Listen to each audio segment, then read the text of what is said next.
Shane Gillis is making his SNL return, and it reveals the show's troubling double standards. Saturday Night Live is having a monumental year. The iconic sketch comedy show is in its 50th season, and the anniversary celebration has been years in the making. In the past few months, features have been published in Vulture, Elle, and People. Commercial sponsorships have aired with CeraVe, T-Mobile, and Volkswagen, and a 4-part historical docuseries, SNL 50, Beyond Saturday Night, and full-length music documentary, Ladies and Gentlemen.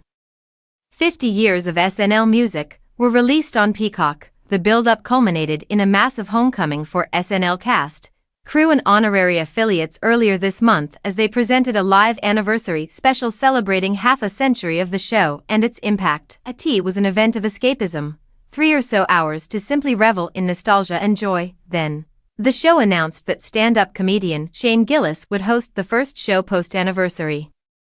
As a longtime SNL fan, the cheer dissipated, and reality seeped back in. Gillis was cast on the show in 2019 but fired 4 days later after clips of him using racist, sexist, and homophobic language, including a racial slur for Chinese people, surfaced on the internet. "I'm a comedian who pushes boundaries.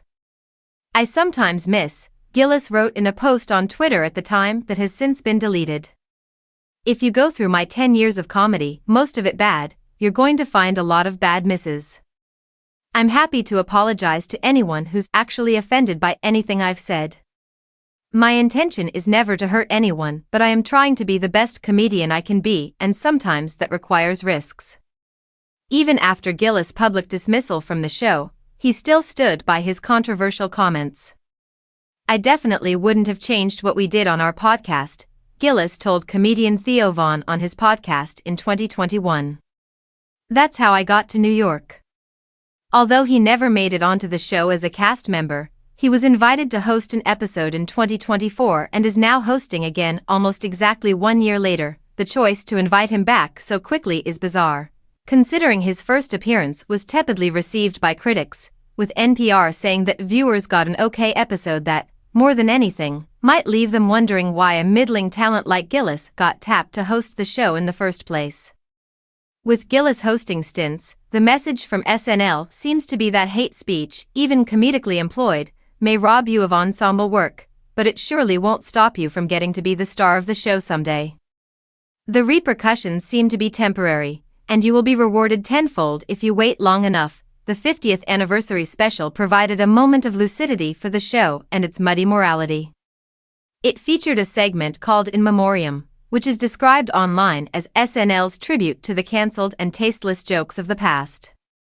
The self-deprecating montage exposes moments featuring ethnic stereotypes, racist slurs, and problematic guests. Although presented in a comedic manner, the segment appeared to be a blanket acknowledgement of questionable choices from a supposedly bygone era. The announcement of Gillis' return as host directly following the anniversary negates any humor in the segment.